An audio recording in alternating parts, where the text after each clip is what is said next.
Le Flash Info avec le centre de stockage de la Manche. Et retour sur la journée de contestation hier contre la politique du gouvernement Macron, un mouvement national qui a réuni à Cherbourg un peu moins de 1500 personnes, répondant à l'appel de la CGT, de la FSU, Sud Solidaire et de l'UNLSD.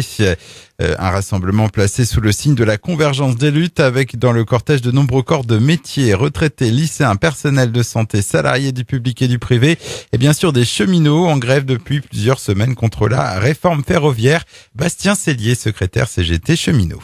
Voilà, 8e jour de grève. Aujourd'hui, on est environ 50 cheminots sur 70 environ qui sont présents à la manifestation. 0 train aujourd'hui au départ et à l'arrivée. Donc une bonne conclusion voilà, de ce qui se passe et c'est très bien, les cheminots sont bien au courant de ce qui se passe et on va rien lâcher quoi, et on va continuer jusqu'au bout quoi. Et on sent que de plus en plus les gens nous soutiennent. On a distribué samedi après-midi la vraie info fait par la CGT et soutenue par les autres organisations syndicales. Et les gens, dans l'ensemble, nous accueillent les bras ouverts et comprennent bien pourquoi on fait ça, quoi. Bastien Cellier, donc au micro de Valentina pour AGFM. Et si le 4e épisode de grève ponctuelle de la SNCF a pris fin, il faut s'attendre encore à quelques perturbations aujourd'hui puisque le retour à la normale prend du temps.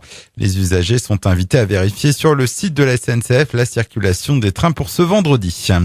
Dans le reste de l'actualité locale, un accident impressionnant au niveau de l'Anse-du-Bric sur la commune de Fermanville hier après-midi.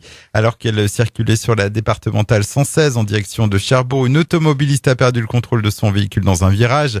La voiture a fini sa course sur le toit. Très rapidement, des usagers de la route ont pris en charge la jeune femme qui est sortie seule et indemne de l'habitacle. Elle a toutefois été transportée à l'hôpital de Cherbourg pour des examens de contrôle. Une pétition à Granville. Les commerçants et restaurateurs de la rue du Port demandent l'arrêt des travaux de déploiement de la fibre optique qui ont démarré depuis quelques semaines.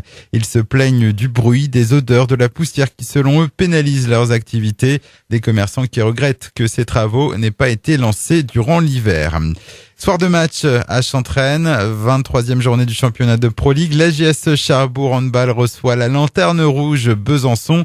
Attention tout de même pour nos mauves puisque les Bisontins ont remporté leurs 2 dernières rencontres et sont en pleine confiance. Cherbourg-Besançon, le coup d'envoi à 20h30.